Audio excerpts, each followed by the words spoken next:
दोस्तों, नेपाल में तख्ता पलट हो गया है और प्रधानमंत्री केपी ओली शर्मा को सेना किसी अनजान जगह पर ले गई है।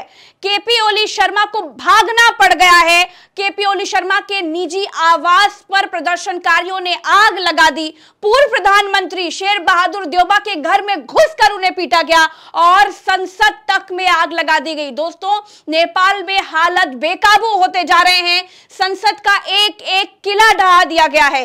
वित्त मंत्री विष्णु पौडेल को रास्ते में पकड़कर पीटा गया है, उनके घर में घुसकर उनको मारा गया है। इतनी हिंसक घटनाओं के बीच जबरन केपी ओली शर्मा से सेना ने इस्तीफा ले लिया, क्योंकि हालात सुधरने का नाम नहीं ले रहे थे। पहले तमाम जितने युवा थे वो ये कह रहे थे कि ये जो सोशल मीडिया प्लेटफॉर्म्स को बैन किया गया है उसको खोल दिया जाए, लेकिन जैसे ही ये हिंसा, जो आंदोलन शांतिपूर्ण था, ये बढ़ता हुआ शुरू हो गया, ये प्रदर्शन आग बबूला हो गया, ये हिंसक प्रदर्शन हो गया, लोगों की मौत हो गई। उसके बाद युवाओं की सिर्फ एक मांग थी कि प्रधानमंत्री केपी ओली शर्मा को इस्तीफा दे देना चाहिए। उसके बाद प्रधानमंत्री देश छोड़कर भागने के फिराक में थे, लेकिन सेना ने उनसे इस्तीफा ले लिया और सेना उनको किसी अनजान जगह पर ले गई है। दोस्तों, नेपाल में हालत अभी भी सुधरे नहीं है, अभी भी बेहद खराब हालत है। 400 से ज्यादा लोग घायल बताए जा रहे हैं और 20 से ज्यादा लोगों की मौत हो चुकी है। और अब नेपाल के युवा उन मरे हुए लोगों के लिए इंसाफ मांगने के लिए सड़कों पर आ गए हैं।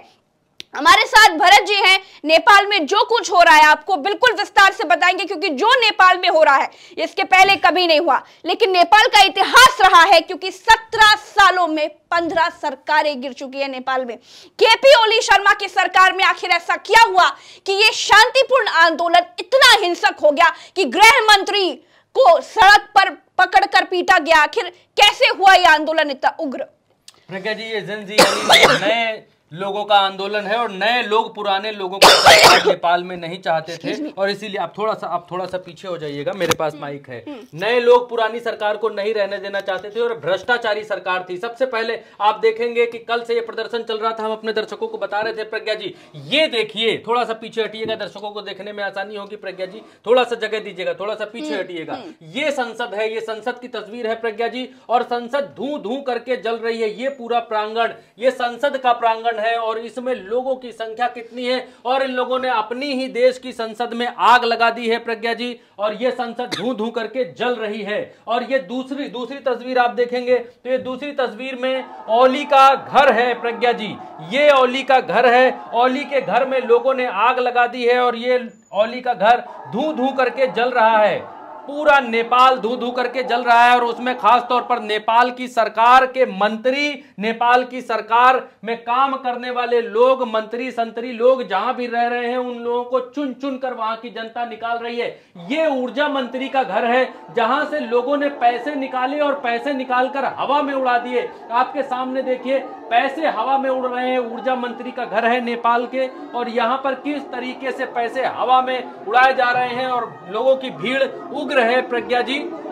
ये घर के पीछे से यहां से धुआं निकलता हुआ साफ देखा जा सकता है, और पैसे हवा में उड़ रहे हैं, और लोग गड्डियां की गड्डियां उड़ा रहे हैं, उड़ कर नीचे गिर रही हैं और प्रदर्शन कर रहे हैं। यहां ऊर्जा मंत्री को दौड़ाया गया, मारने के लिए दौड़ाया गया, पीटने के लिए दौड़ाया गया, जान बचाकर भागे हैं यहां से नेपाल के मंत्री, नेपाल के प्रधानमंत्री, नेपाल के राष्ट्रपति, सबके घरों को आग लगा दी गई है, फूंक दिया गया है। और ये एक और तस्वीर है जिसमें देखा जा सकता है कि ओली जान बचाकर भागते हुए नजर आएंगे। यहां पर आपको ओली जान बचाकर, ये देखिए, हेलीकॉप्टर से ओली यहां से भागते हुए नजर आ रहे हैं। सेना इनको लेकर के जा रही है प्रज्ञा जी, जैसे अभी इस चीज का जिक्र कर रही थी कि ओली को किसी गुप्त स्थान पर, गुप्त जगह पर लेकर के जाया गया है। और ओली, ये देखिए ओली भागते हुए इस हेलीकॉप्टर के जरिए नजर आएंगे आपको कि इस हेलीकॉप्टर से, सेना की इस हेलीकॉप्टर से ओली को यहां से लेकर के जाया गया है, भागा गया है ओली को यहां से लेकर के। ओली ने इस्तीफा दिया था प्रज्ञा जी,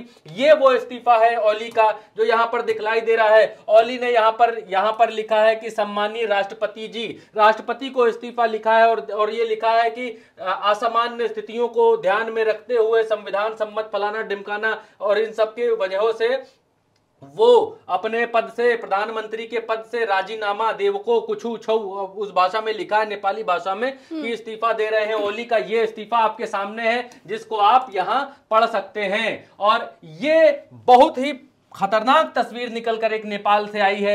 इसमें जो एक्स पीएम है देवबा, उनके घर पर जब हमला किया गया, उनके घर पर जनता कूद पड़ी, फांद पड़ी, उनके परिवार के लोगों को पीटा है, और यहां पर एक्स पीएम देवबा को भी पीटा गया है। आप देखिए, ये एक्स पीएम देवबा है और उनको पीटा गया है। ये देखिए किस तरीके की हालत है उनकी, यहां पर पिटाई हुई है।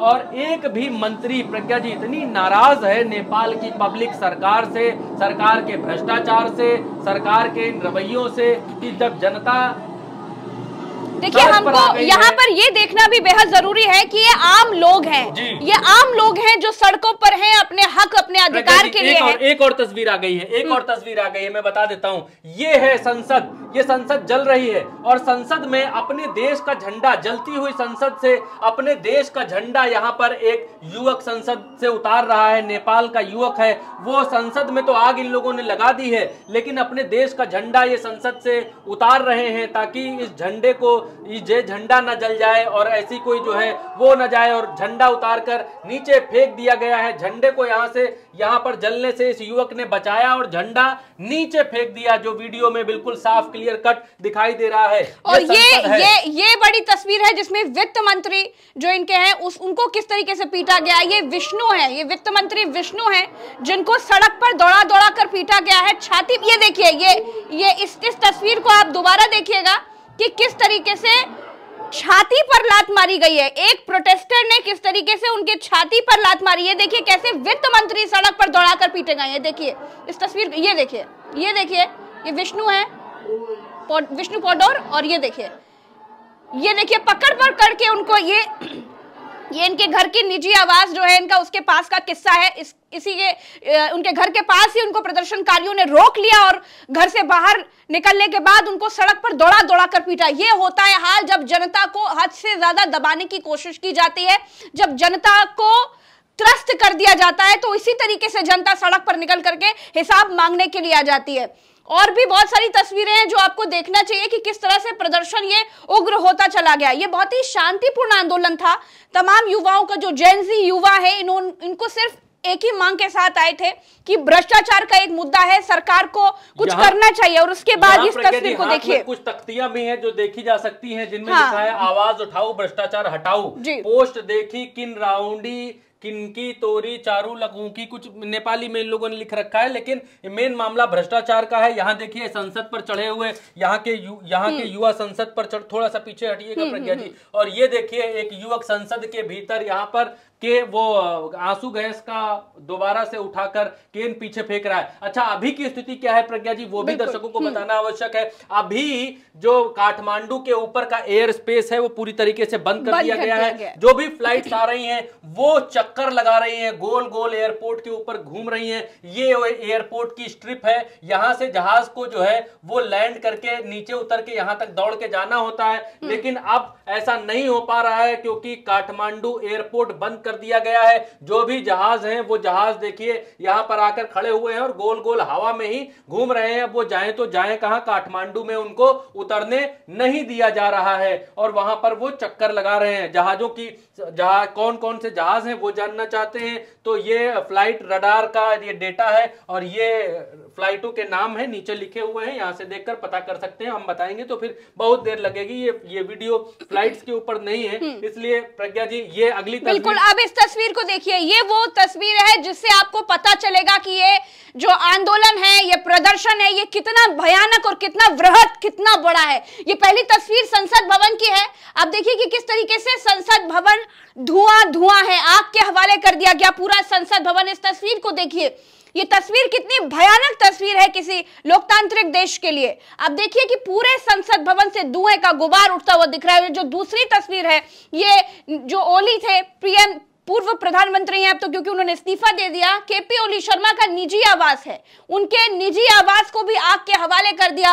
और तीसरी तस्वीर देखिए, जो राष्ट्रपति जी हैं उनका निजी आवास भी आग के हवाले कर दिया गया। ये चौथी तस्वीर और भयानक है, ये गृह मंत्री का निजी आवास है, यहां पर भी आगजनी हुई, मार पिटाई की गई। रामचंद्र पौडेल हाँ, नाम है इनका। हाँ, राष्ट्रपति रामचंद्र पौडेल के निजी घर में प्रदर्शनकारियों ने मंगलवार यानी आज किस तरीके से आग लगाई, तोड़ फोड़ करी, बवाल काटा, ये उसकी तस्वीर है। उसके बाद गृह मंत्री के घर में जिस तरीके से तोड़ फोड़ की गई, आगजनी की गई, उसकी भी तस्वीर है। और ये देखिए पूर्व बहादुर शेर बहादुर देइबा, इनका हमने आपको वीडियो दिखाया था कि किस तरीके से इनको घर में घुस करके पीटा गया था। अगर कोई लोग ये कहें कि ये किसी तरह का प्लान्ड आंदोलन था, तो ये प्लान्ड आंदोलन दिखा नहीं, क्योंकि पूर्व प्रधानमंत्रियों को भी पकड़ा गया, पूर्व मंत्रियों को भी घेरा, युवाओं ने वर्तमान मंत्रियों को भी घेरा, वर्तमान गृह मंत्री को भी घेरा, राष्ट्रपति को भी घेरा। तो ये जो आंदोलन दिखा, ये पूरी तरीके से आम आदमी अपने हाथ में लेकर अपनी जिम्मेदारी, सरकार से सवाल पूछने के लिए, सरकार से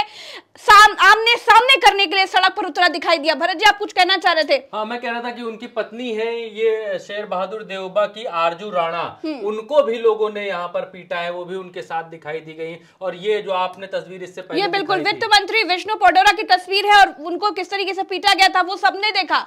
किस तरीके से प्रदर्शनकारियों ने उनके निजी आवाज से पकड़कर उनको उनके छातियों पर लात मारी, और ये पूछा है कि आखिर इतना भ्रष्टाचार क्यों हो रहा था। ये देखिए, ये एक तस्वीर है जो कि नेपाली कांग्रेस का पार्टी कार्यालय है। नेपाली कांग्रेस यानी कि जो केपी ओली शर्मा के साथ गठबंधन पार्टी थी नेपाली कांग्रेस की, ये उसकी तस्वीर है। और नेपाली कांग्रेस की पार्टी कार्यालय को किस तरीके से आग के हवाले कर दिया, ये उसकी तस्वीर है। तो एक तरीके से दोस्तों आप ये समझ लीजिए कि नेपाल में जो कुछ हुआ है वो आम लोगों ने अपने हाथ में पूरी जिम्मेदारी को लेते हुए पूरे सिस्टम को एक तरीके से ठीक करने के लिए या फिर भ्रष्टाचार के खिलाफ आवाज उठाने के लिए ये इतना हिंसक आंदोलन या प्रदर्शन किया। अब सब कुछ सेना के हाथ में है, क्योंकि केपी ओली शर्मा ने इस्तीफा दे दिया है, उनके इस्तीफे की कॉपी हमने आपको दिखाई। अब सब कुछ एक अपडेट सेना के हाथ में। एक बड़ा अपडेट निकल कर आ रहा है कि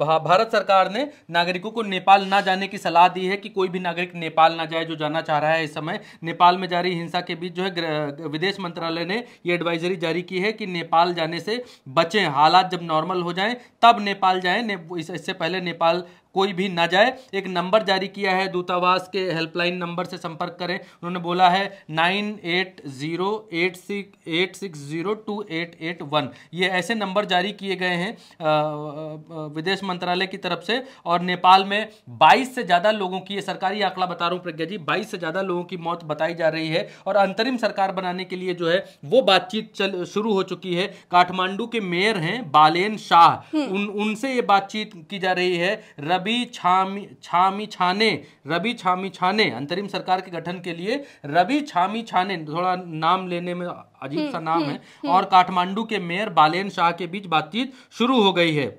रवि छामी जेल से रिहा हो गए हैं। नेपाल में राष्ट्रीय प्रजातांत्रिक पार्टी आरएसपी के अध्यक्ष रवि छामी को ललितपुर की नक्खू जेल से रिहा कर दिया गया है। उन्होंने धोखाधड़ी के एक मामले में पुलिस ने 18 अक्टूबर 2024 को गिरफ्तार किया था। प्रज्ञा जी, नेपाल में भी ऐसी स्थितियां हैं कि विपक्ष के नेताओं को उठा उठाकर इन लोगों ने जेल में ठूसा है। अब चीजें निकल कर सामने आ रही हैं। अब उन नेताओं को इनको छोड़ना पड़ रहा है जब युवाओं ने आंदोलन किया है। अच्छा, आज की तारीख में नेपाल के भीतर लेफ्ट और नेपाली कांग्रेस, इन दोनों की मिलीजुली सरकार थी। तय हुआ कि डेढ़ साल की सरकार में हम लोग रहेंगे। तो ये जो ओली हैं ये लेफ्टिस्ट हैं, ये चीन के सपोर्टर माने जाते हैं, और जो नेपाली कांग्रेस है उसका भारत की तरफ थोड़ा झुकाव ज्यादा रहता है। तो जब ओली का ये चल रहा था टर्न, अब इसके बाद नेपाली कांग्रेस की तरफ से किसी को प्रधानमंत्री बनना था, और उससे पहले ही ये आंदोलन हो गया, और नेपाल के भीतर सत्ता परिवर्तित हो चुकी है। काठमांडू के मेयर ने क्या बोला है वो भी आपको सुनना चाहिए, क्योंकि जब केपी ओली शर्मा ने इस्तीफा नहीं दिया था उसके पहले भी लोग बेहद भावुक थे, और उन्होंने कहा था कि जिन लोगों ने हमारे बच्चों की हत्या करी है, क्योंकि कल जिस तरीके से आंदोलन उग्र होता गया, भयावह होता गया, उसके बाद कुछ 18 लोगों की मौत बताई जा रही थी। अब तो खैर ये आंकड़ा 22 के बाहर चला गया है, लेकिन उस समय जिन युवाओं की हत्या यानी जिन युवाओं की मौत हो गई थी उस आंदोलन के दौरान, वो उस समय ये कहा जा रहा था कि ये तमाम युवा उन लोगों के लिए इंसाफ लेने के लिए सड़कों पर है। तो उनको एक संदेश दिया है काठमांडू के मेयर ने। उन्होंने क्या कहा है आपको सुनना चाहिए। काठमांडू के मेयर ने कहा है, जेनजी आपके हत्यारे का इस्तीफा आ चुका है, अब नई पीढ़ी को ही देश की लीडरशिप संभालनी होगी। ये बहुत बड़ी बात काठमांडू के मेयर ने कहा है। उन्होंने ये कहा है कि युवाओं से तैयार रहने की अपील की और सेना प्रमुख के साथ बातचीत के दौरान भी तैयार रहने के लिए कहा। इसके साथ ही शर्त रखी है कि बातचीत से पहले संसद भंग करना जरूरी है। और एक और बड़ी बात है कि राष्ट्रपति ने केपी ओली शर्मा का इस्तीफा 2 घंटे के भीतर ही एक्सेप्ट कर लिया था। कोई और चारा नहीं है प्रज्ञा जी, कोई और चारा नहीं है। आज की स्थिति में नेपाल के भीतर अपनी जान बचाकर भागने के अलावा नेपाल सरकार के किसी मंत्री और नेपाल के प्रधानमंत्री के सामने कोई और चारा नहीं है। एक और बड़ी खबर निकल कर आ रही है, सिंह दरबार संसद सिंह दरबार और सर्वोच्च न्यायालय यानी सुप्रीम कोर्ट को प्रदर्शनकारियों ने पूरी तरीके से अपने कब्जे में ले लिया है।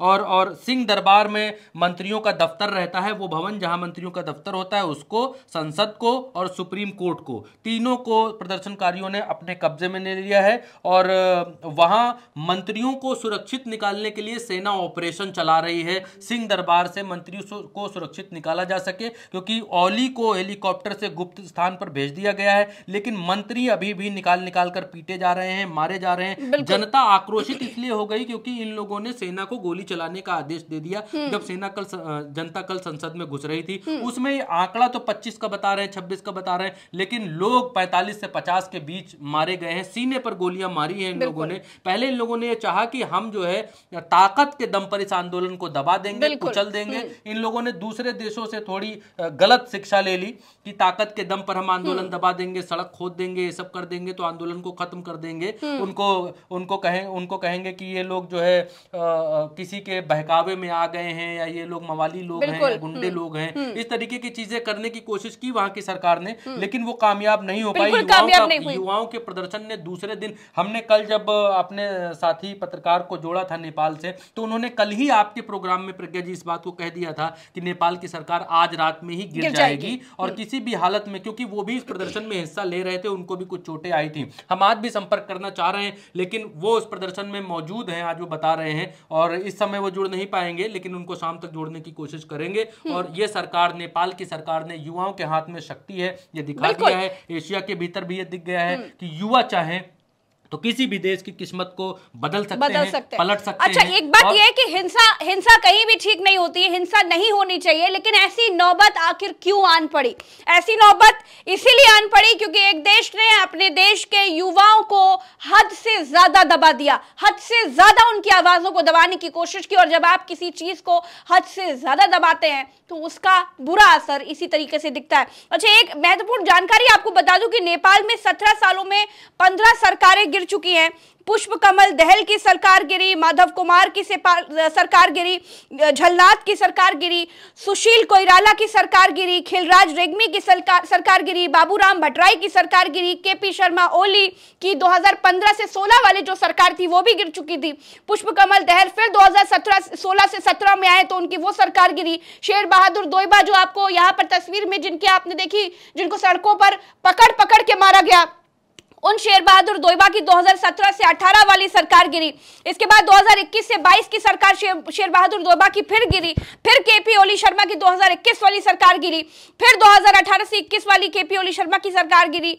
पुष्प कमल दहल की सरकार गिरी। इसके बाद अब फिर 2025 वाली केपी ओली शर्मा की सरकार गिर गई है। अब आगे क्या होने वाला है वो हम आपको लगातार बताते जा रहे हैं, क्योंकि ये बार ये प्रदर्शन हर दिन बढ़ता जा रहा है। ये प्रदर्शन कम होने का नाम नहीं ले रहा है। छोटी से लेकर बड़ी से बड़ी खबर तक, देश विदेश की कहीं की भी आप तक पहुंचने से हम रुकने नहीं देंगे। इसीलिए चैनल को सब्सक्राइब कीजिए, वीडियो को शेयर कीजिए और अपनी राय कॉमेंट में बताइए। नमस्कार, जय हिंद।